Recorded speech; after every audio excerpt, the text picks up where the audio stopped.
Have you ever been cursed? Have you ever been cursed alongside the fictional characters of a story that you were enjoying? Unlike most stories we encounter like Harry Potter or Game of Thrones, where we are allowed to sit comfortably on the sidelines as awful things happen to the characters on screen or on page, the fictional podcasts that I have been researching do the opposite.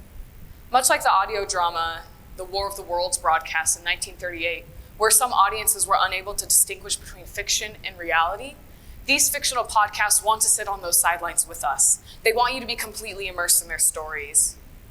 And they need to. Most podcasts are still created by individuals and small production companies, which rely on subscription and donation services like Patreon to continue existing. The question of whether or not you and I are engaged in a story is a question of whether or not that podcast is going to be available next year or even next week. So how do they do it? How do these creators convince you and I to financially contribute to their stories monthly in order for the story to continue? I analyzed 3 different podcasts to see what I could find. And what I found was that they all had something called a self-conscious, dramatized narrator. And usually their main characters filled this position. And what that means is that the main characters were acting first as narrators. They were providing us information about what's going on and off microphone. But they're also dramatized because they're characters, right? They're acting and being acted upon within the story. But they're also self-conscious, and this is what perked my interest.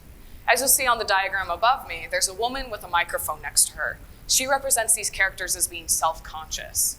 And what that means is that these characters know that they are being listened to.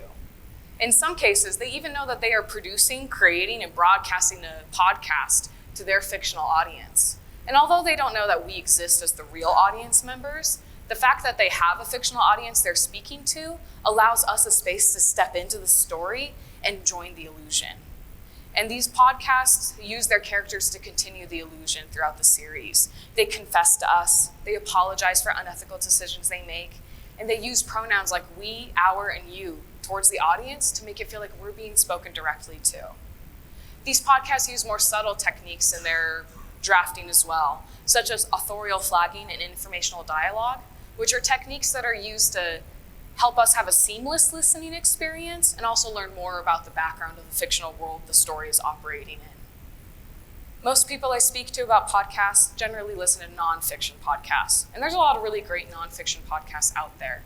But I invite you to listen to a fictional one and see if you can find out how a curse, which applies to the main character and their fictional audience, applies to you, and how that impacts your investment in where the story is going to go next. Thank you.